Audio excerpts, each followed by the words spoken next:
नमस्कार दोस्तों, आप सभी का स्टडी फॉर यूपीएससी पीसीएस में स्वागत है। हम लोग साइंस एनसीईआरटी का एमसीक्यू कर रहे हैं, जिसमें कल हमने 20 सवाल तक कर लिया था और आज इसके आगे का करेंगे। देखिए, जितना दिन आपको एग्ज़ाम में बचा हुआ है, आज कितना तारीख हो, 28 तारीख तो आज हो ही गया, 28 अगस्त। और अगले महीने में 28 तारीख को तो आप एग्ज़ाम के देने की तैयारी में लग रहे होंगे कि सेंटर कहाँ है, जाना कैसे है, वगैरह वगैरह में। एक महीने बस गिन के बचे हुए हैं। 28 जुलाई से 28 अगस्त कैसे आ गया है ये आपको नहीं पता चला होगा। तैयारी अगर सच्चे से किया होगा तो सच में नहीं पता चला होगा। तो इसलिए अब एक महीने कैसे निकल जाएगा ये आपको नहीं पता चलेगा।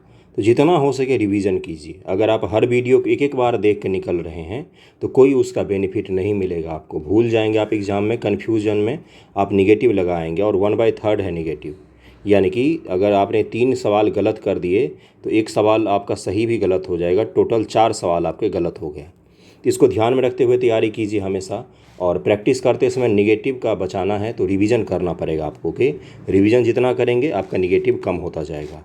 चलिए शुरू करते 21 नंबर सवाल से। क्या देखते हैं क्या है सवाल। ध्वनि चैप्टर्स अभी हम लोग कर रहे हैं। क्या है पहला कि माइक्रोवेव ओवन की विशेषताओं के संदर्भ में कथनों विचार कीजिए। माइक्रोवेव ओवन में सूक्ष्म तरंगों का उपयोग किया जाता है, शॉर्ट वेव का उपयोग किया जाता है। क्या माइक्रोवेव ओवन में केवल चीनी मिट्टी के बर्तनों का उपयोग करना लाभकारी रहता है।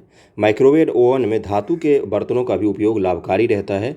21 का आंसर क्या हो जाएगा? 21 का आंसर हो जाएगा सी। 1 और 2 जो है यहाँ पर वो सही दिया हुआ है। 1 और 2 जो है वो सही दिया हुआ है। ओके, देखिए क्या लिखा हुआ है कि दिए गए कथनों में 1 और 2 सही है, क्योंकि माइक्रोवेव ओवन में खाना पकाने हेतु केवल सूक्ष्म तरंगों का उपयोग किया जाता है। माइक्रोवेव ओवन में खाना गर्म करने हेतु चीनी मिट्टी के बर्तनों का उपयोग लाभकारी होता है। चीनी मिट्टी के बर्तन अधिक गर्म नहीं होते हैं तथा खाना अधिक गर्म हो जाता है। नहीं तो बर्तन आपके ज़्यादा गर्म हो जाएंगे और निकालने जाएंगे तो हाथ जल जाएगा, इतना ज़्यादा बर्तन गर्म हो जाता है। निम्न से कौन सी यांत्रिक तरंगें हैं? मैकेनिकल वेव की खासियत ये होती है कि उसको चलने के लिए हमेशा मीडियम की ज़रूरत होती है, माध्यम की ज़रूरत होती है। किसकी ज़रूरत होती है? तो माध्यम की ज़रूरत पड़ती है उसको हमेशा चलने के लिए, उसी को मैकेनिकल वेव कहा जाता है। इसमें से देखिए किसको चलने के लिए माध्यम की ज़रूरत है? तो ध्वनि तरंगों को चलने के लिए माध्यम की ज़रूरत होती है। ओके, इसका आंसर डी हो जाएगा। निम्न से कौन सा अनुदैर्ध्य तरंग का उदाहरण है? तो इसका आंसर क्या हो जाएगा? 23 का बी। ध्वनि तरंग जो है अनुदैर्ध्य तरंग का उदाहरण है, बी आंसर हो जाएगा 23 का। 24 नंबर सवाल पर चलते हैं हम लोग कि ध्वनि तरंगे वो हैं जो क्या करती हैं, वो ठोस तथा गैस दोनों माध्यमों में चल सकती है। ठोस, गैस, लिक्विड तीनों में चल सकती है। लिक्विड में भी चल सकती है ध्वनि तरंगे। ओके, और ये ध्यान में रखिएगा आपको। और जिस माध्यम की डेंसिटी अगर ज़्यादा होगी तो ध्वनि की रफ्तार जो है वो ज़्यादा होगी। क्या बोला मैंने? माध्यम की डेंसिटी अगर ज़्यादा होगी तो ध्वनि की रफ्तार जो है वो ज़्यादा होगी। अब मुझे बताइए कि चंद्रमा पर क्यों नहीं सुनाई दे सकता है? क्योंकि वहाँ पर माध्यम है ही नहीं, वहाँ पर हवा है ही नहीं। अब मुझे एक चीज़ बताइए, पृथ्वी है, पृथ्वी का ध्रुव है, यहाँ पर ध्वनि की रफ्तार ज़्यादा होगी या विषुवत पर ध्वनि की रफ्तार ज़्यादा होगी? सोचिएगा ज़रा। ध्वनि की रफ्तार विषुवत पर ज़्यादा होगी या ध्रुवों पर ज़्यादा होगी? और दोनों जगह अलग अलग होता है। अभी मैंने आपको बताया कि डेंसिटी जहाँ ज़्यादा होगा वहाँ पर रफ्तार ज़्यादा होगा ध्वनि का, क्योंकि ध्वनि को चलने के लिए हमेशा माध्यम की ज़रूरत पड़ती है। तब आप सोचेंगे, इसका जवाब मैं नहीं बताऊंगा, साइंस सोचने का ही खेल है। सोचिए एक बार कि विषुवत पर ज़्यादा होती है ध्वनि की रफ्तार या ध्रुवों पर ज़्यादा होती है। ओके, अगले सवाल पर चलते हैं हम लोग। अगला सवाल जो है, किस स्तर के डेसिबल्स अधिक की ध्वनि हानिकारक ध्वनि कहलाती है? इसका आंसर हो जाएगा सी, 80 डेसिबल। आप जो ईयरफोन लगा के फुल स्पीड करके गाना सुनते रहते हैं वो कई बार हानिकारक होता है। तो एक बार डेसिबल चेक कर लिया कीजिए, और फ़ोन में वार्निंग भी देता है को अधिक डेसिबल पर ना ले जाएं। तो ये 80 डेसिबल से ज़्यादा का अगर है, कई सारे ऐप आते हैं मोबाइल में, डाउनलोड कीजिए, देखिए कि आपके रूम में कितना डेसिबल का आवाज़ आता है हमेशा। तो वो भी पता होना चाहिए, क्योंकि ध्वनि से आपका जो कंसंट्रेशन है उस पर बहुत ज़्यादा प्रभाव पड़ता है। तो 80 डेसिबल के जो होते हैं उसको क्या कहते हैं? उसको साउंड पॉल्यूशन कहा जाता है। ओके, देखिए यहाँ पर क्या लिखा हो कि इससे अधिक प्रबलता की ध्वनि मानव कार्य के लिए असहज होती है। डेसिबल ध्वनि की प्रबलता का मात्रक होता है। मानवों वाक्य यंत्र से संबंधित निम्नलिखित कथनों विचार कीजिए। वाक्य यंत्र से संबंधित, बच्चों के वाक् तंतु बहुत बड़े होते हैं। मानवों में ध्वनि वाक्य यंत्र द्वारा उत्पन्न होता है। पुरुषों के वाक् तंतुओं की लंबाई महिलाओं के वाक् तंतुओं से अधिक होती है, जिसके कारण महिलाओं की वाक् ध्वनि उत्तम होती है। अब इसका आंसर निकालिए। देखिए जो आपके गले के पास कॉर्ड लगा होता है ना, उसकी बात कर रहा है ये। तो 26 का आंसर क्या हो जाएगा? इसका आंसर हो जाएगा कि सही कथन दूसरा और तीसरा दिया हुआ है, पहला वहाँ पर गलत दिया हुआ है।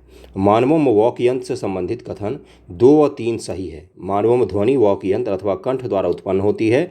पुरुषों के वॉक तंतुओं की लंबाई 20 मिलीमीटर होती है। महिलाओं के वॉक तंतुओं की लंबाई 15 मिलीमीटर से अधिक होती है, जिसके कारण से महिलाओं की आवाज़ पुरुषों की तुलना में भिन्न तथा या मधुर होती है। मधुर से भी ज़्यादा मैं क्या बोलूँगा, देखिए महिलाओं की आवाज़ जो होती है उसकी पिच बड़ी पतली होती है। बहुत दूर से अगर कोई महिला अगर बात कर रही होगी तो आप तक आवाज़ आ सकती है, क्योंकि उसकी पिच बहुत पतली होती है। पुरुषों की आवाज़ का बेस ज़्यादा होता है, मोटापा ज़्यादा होता है, भारीपन ज़्यादा होता है, तो ये भी एक कारण होता है। कथन 1 गलत है, क्योंकि बच्चों के वॉक तंतु बहुत ही छोटे होते हैं। अगले सवाल पर चलते। निम्नलिखित कथनों में से कौन सा असत्य कथन है, चुनना है आपको। असत्य कथन के बारे में चुनना है। देखिए यहाँ पर क्या हुआ है कि जब किसी कंपित वस्तु का आयाम अधिक होता है, मतलब जो कोई चीज़ वाइब्रेट कर रहा है उसकी बात हो रहा है, तो इसके द्वारा उत्पन्न ध्वनि प्रबल होती है। यदि किसी कार्यरत वस्तु की आवृत्ति अधिक होती है तब उसका त्वरण कम होता है। ध्वनि की प्रबलता डेसिबल में मापी जाती है। सामान्यतः महिलाओं की आवाज़ पुरुषों की अपेक्षा अधिक तारत्व वाली होती है, तारत्व अधिक होती है। तो 27 का आंसर क्या हो जाएगा? इसका आंसर हो जाएगा बी। यदि किसी कार्यरत वस्तु की आवृत्ति अधिक है तब उसका त्वरण कम होता है। यहाँ पर ये गलत दिया हुआ है। बाकी तारत्व वही मैंने जो बोला है, पिच जो होती है वो पिच बहुत हाई होती है महिलाओं की आवाज़ की। ओके, अगला क्या है, देखिए इसमें से क्या हो जाएगा, बी क्यों असत्य है वो उसको पढ़ लेते हैं। क्योंकि किसी ध्वनि का तारत्व उसकी आवृत्ति पर निर्भर करता है। जैसे जैसे ध्वनि स्रोतों की आवृत्ति बढ़ती जाती है वैसे वैसे ध्वनि का तारत्व बढ़ता जाता है तथा ध्वनि पतली एवं तीक्ष्ण होती जाती है। ओके, ए सी डी सत्य है। ध्वनि की प्रबलता ध्वनि के आयाम पर निर्भर करती है। यहीं से 68वीं बीपीएससी में सवाल बनाया गया था आपका। 68वीं बीपीएससी का जो सवाल आया ध्वनि वाला आया हुआ है, आवृत्ति वाला, वो यहीं से सवाल बनाया गया आपका। ओके, यदि किसी कंपित वस्तु का आयाम का मान अधिक होता है तो ध्वनि की प्रबलता भी अधिक होती है। ध्वनि की प्रबलता डेसिबल में मापी जाती है। महिलाओं की आवाज़ की आवृत्ति पुरुषों की आवाज़ की आवृत्ति से अधिक होती है, जिस कारण से महिलाओं की आवाज़ पुरुषों की अपेक्षा अधिक तारत्व वाली होती है। ओके, अगला है कि हेनरिच रूडोल्फ हर्ट्ज ने निम्न से कौन सी उपलब्धियों की खोज की थी। हेनरी रूडोल्फ हर्ट्ज के बारे में पूछा गया है आपसे, हर्ट्ज के बारे में। विद्युत चुंबकीय सिद्धांतों के प्रयोगों द्वारा पुष्टि की थी इसने। रेडियो टेलीविजन के विकास की नींव रखी थी। प्रकाश विद्युत प्रभाव की खोज की थी। तो प्रकाश विद्युत प्रभाव की खोज किसने की थी बताइएगा मुझे। एक को काट दीजिए, आंसर आपका मिल जाएगा। देखते हैं इसमें से क्या हो जाएगा आंसर। इसका आंसर हो जाएगा डी, तीनों के तीनों सही हैं। हेनरी रूडोल्फ हर्ट्ज ने विद्युत चुंबकीय सिद्धांत की प्रायोगिक पुष्टि की थी। रेडियो, टेलीफोन, टेलीग्राफ, टेलीविजन को भी भविष्य में विकास की नींव रखी थी। उन्होंने प्रकाश विद्युत प्रभाव की भी खोज की, जिसकी बाद में अल्बर्ट आइंस्टाइन ने व्याख्या की थी आइंस्टाइन ने। और खोज की थी किसने, तो इसी हर्ट्ज ने खोज की थी। जब सितार और बांसुरी पर एक ही स्वर बजाया जाता है तो उनसे उत्पन्न ध्वनि का भेद निम्न से किसके अंतर के कारण होता है। सितार और बांसुरी दोनों ही सुनने में अद्भुत लगता है, बहुत ही अद्भुत लगता है, लेकिन आपसे पूछा गया है कि दोनों के स्वर ध्वनि में अंतर क्यों होता है। तो इसका आंसर क्या हो जाएगा 29 का आंसर हो जाएगा सी, ध्वनि गुणता के कारण से अंतर होता है। देखिए ऐसे ही सवाल आपके एग्जामिनेशन में भी पूछे जाते हैं।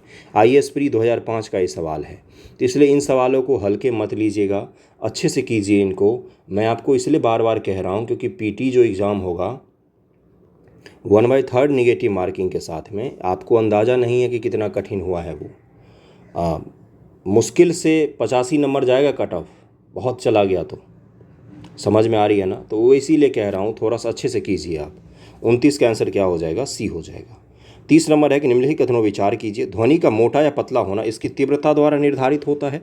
ध्वनि का मोटा या पतला होना किसके द्वारा होता है, तीव्रता के द्वारा, पहला स्टेटमेंट है। ध्वनि की गुणता द्वारा संपन्न तारत्व तथा समान प्रबलता की दो ध्वनियों में अंतर किया जा सकता है। प्रबलता ध्वनि के लिए कानों की संवेदनशीलता की माप है। तो 30 का आंसर क्या हो जाएगा, इसका आंसर हो जाएगा डी, यानी कि तीनों के तीनों कथन सत्य दिए हुए हैं यहाँ पर। ओके, इसको पढ़ देता हूँ मैं, एक्सप्लेनेशन में पढ़ूंगा जिससे आपको समझ में आ जाए। किसी एकांक क्षेत्रफल से प्रत्येक सेकंड में प्रवाहित ऊर्जा की मात्रा को ध्वनि की तीव्रता कहते हैं। एकांक एक सेकंड में जैसे हम लोग क्या ग्राफ बनाते हैं, ऐसे ग्राफ बनता है ना, तो एक सेकंड में कितनी बार ये गुजरा है, इसी को क्या कहा जाता है, आवृत्ति कहा जाता है, तीव्रता कहा जाता है। ध्वनि की तीव्रता के कारण ध्वनि मोटी या पतली सुनाई देती है। गुणता ध्वनि का वह लक्षण जिसके आधार पर तारत्व एवं समान प्रबलता के दो ध्वनियों में अंतर प्रतीत होता है। ओके, प्रबलता ध्वनि के कानों की संवेदनशीलता की माप है। यदि दो ध्वनियाँ समान तीव्रता की हो सकती हैं फिर भी हम एक दूसरे की अपेक्षा अधिक प्रबल ध्वनि सुन सकते हैं, क्योंकि हमारे कान इसके लिए अधिक संवेदनशील होते हैं। अगला है टोन, स्वर, ध्वनि की तीव्रता, और इनके बारे में आपसे पूछा गया। टोन का मतलब होता है एकल आवृत्ति की ध्वनि। स्वर का मतलब होता है अनेक आवृत्तियों के मिश्रण से उत्पन्न ध्वनि। ध्वनि की तीव्रता का मतलब होता है एकांक क्षेत्रफल से एक सेकंड में गुजरने वाली ध्वनि ऊर्जा। तो 31 का आंसर क्या हो जाएगा, 31 का आंसर हो जाएगा डी, तीनों के तीनों कथन यहाँ पर सही दिए हुए हैं। जब ध्वनि तरंग एक दूसरे से दूसरे माध्यम में गमन करती है, एक माध्यम से दूसरे माध्यम में जाती है, जैसे मान लीजिए लिक्विड से निकलकर एयर में आ गई है ना, तो माध्यम में परिवर्तन के साथ निम्न से किस में या किन में परिवर्तन नहीं आता है? पहला है वेग, तरंग दैर्घ्य, आवृत्ति। 32 का आंसर क्या हो जाएगा? इसका आंसर हो जाएगा बी, यानी कि जो केवल 3 जो है आवृत्ति ये नहीं बदलती है, बाकी वेग और तरंग दैर्घ्य जो है ये दोनों के दोनों बदल जाते हैं।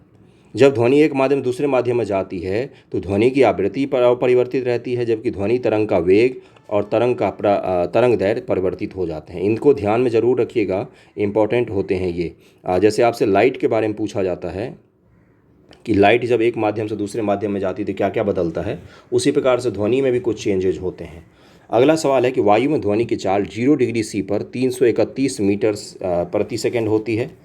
टेम्परेचर पर चाल लिखी हुई है, टेम्परेचर पर चाल लिखी हुई, यानी कि वायु की जो चाल है, अभी जो मैंने आपसे पूछा था ध्रुव वाला विषुवत वाला, उसमें टेम्परेचर का भी योगदान है ना।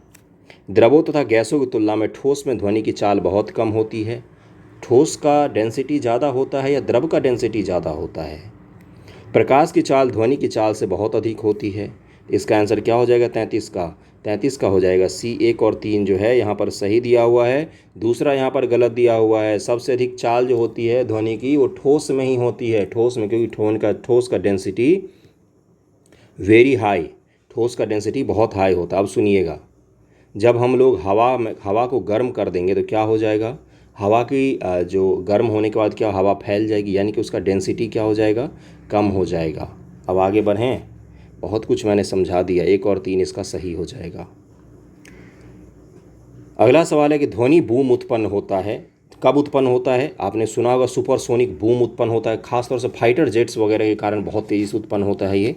कोई पिंड ध्वनि की चाल से अधिक तेज़ी से गति करता है तो प्रघाती तरंगे शॉक वेव से संबंध वायु दबाव में परिवर्तन से एक बहुत तेज और प्रबल ध्वनि उत्पन्न होती है। जैसे लगेगा कि बम फट गया, इतना तेज होता है, सोनिक बूम कहा जाता है इसको। ओके, तो 34 का आंसर क्या हो जाएगा? 34 का आंसर हो जाएगा सी। 1 और 2 दोनों के दोनों सही हुए हैं। ओके, देखिए क्या दिया हुआ है कि जब ध्वनि उत्पादक स्रोत ध्वनि की चाल से अधिक तेज़ी से गति करती है, जो स्रोत है जहाँ से साउंड निकल रही है, वो अगर साउंड से भी तेज़ चलने लग जाए तो ये वायु में प्रघाती तरंगे उत्पन्न करता है। जैसे इसीलिए मैंने क्या बोला, फाइटर जेट्स। जैसे मान लीजिए 330 मीटर प्रति सेकंड रफ्तार है ध्वनि की, अब फाइटर जेट चल रहा है 1 किलोमीटर प्रति सेकंड की रफ्तार से। मान लीजिए इतने स्पीड पर चलने वाले हैं ऐसे फाइटर जेट्स भाई कि इतना चल सकते हैं।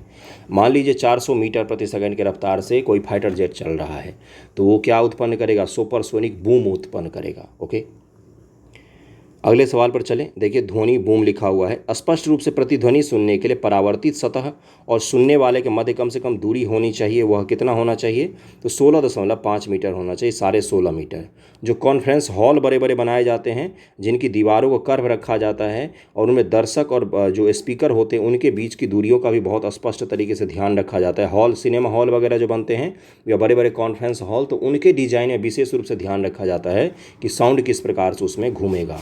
इसीलिए उसका कर्व वाला बना होता है कई बार, कि ध्वनि जो है वो रिफ्लेक्ट करके ऐसे लोगों के कान तक आसानी से पहुंच सके।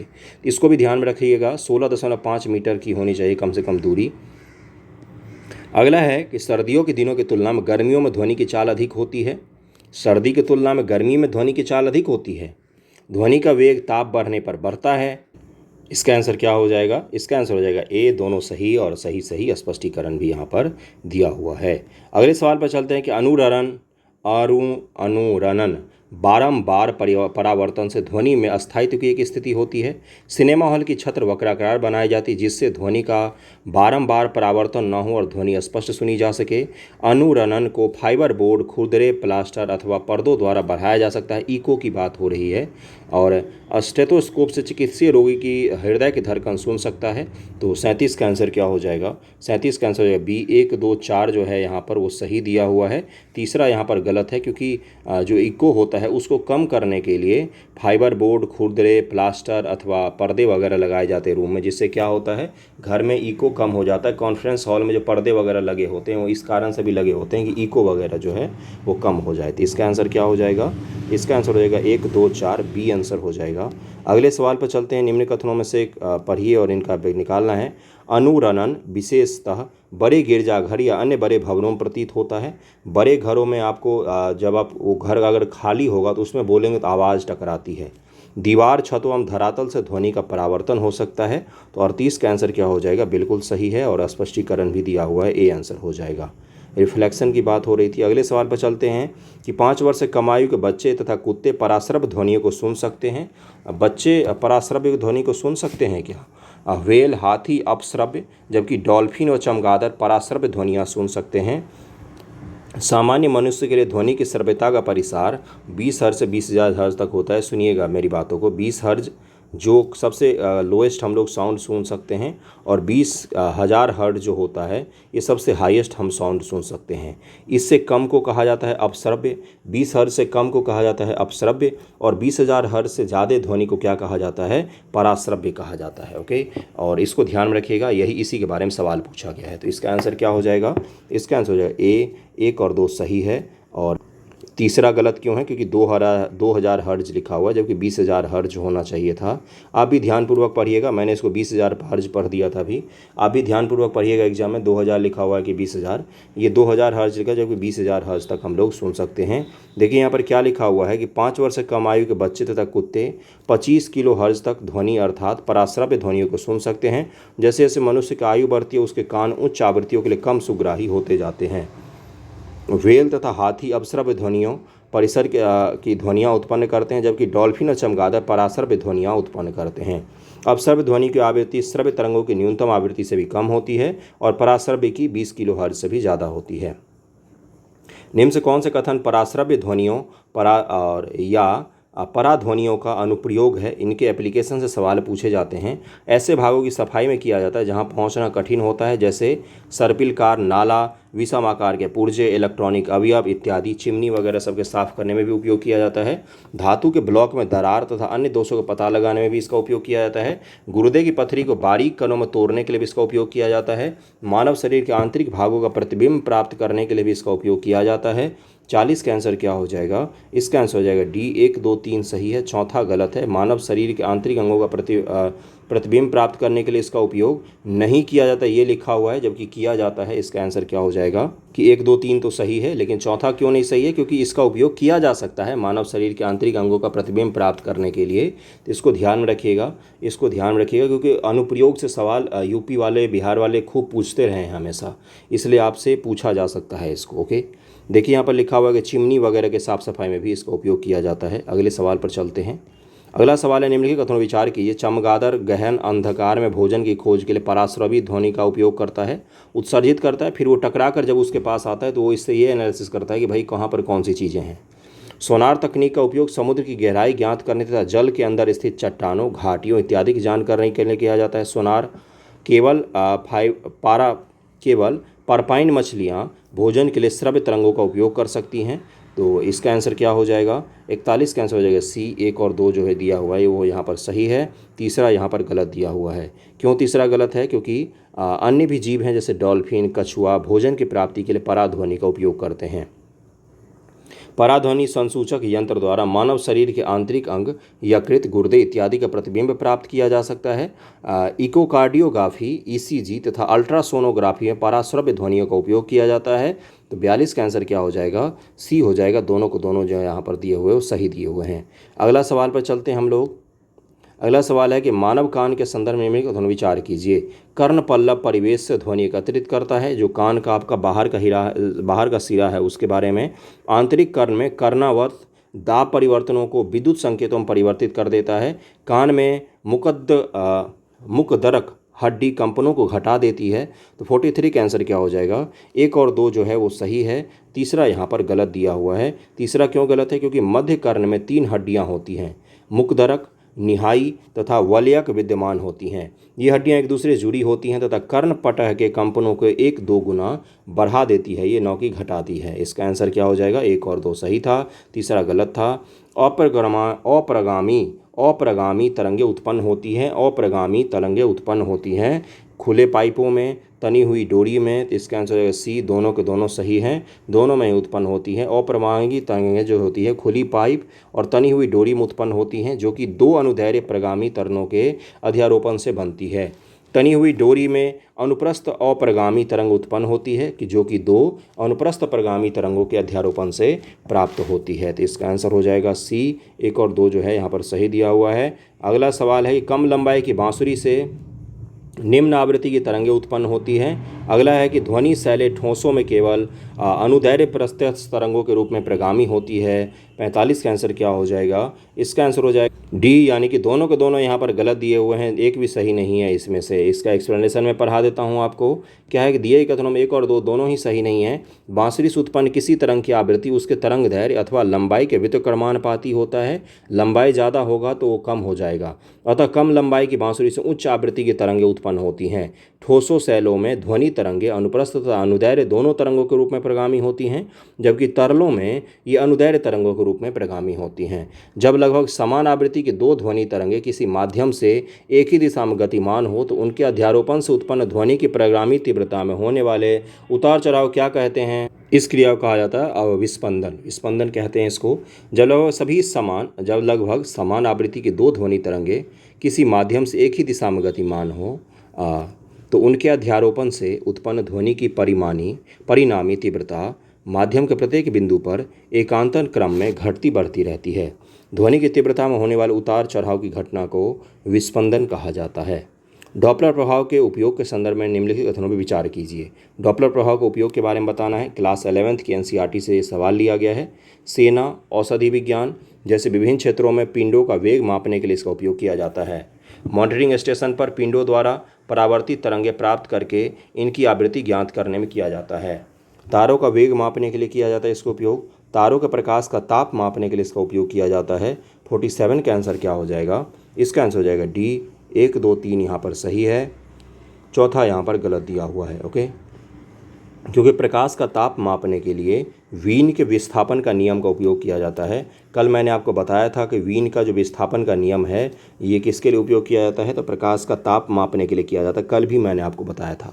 अगर आप आज ही एक ही दिन में भूल रहे हैं तो एग्ज़ाम में कैसे याद रखेंगे मुझे बताइए, और ये इम्पॉर्टेंट है। ओके, अगले सवाल पर चलते हैं हम लोग। अगला टॉपिक ही आ गया, विद्युत टॉपिक आ गया है।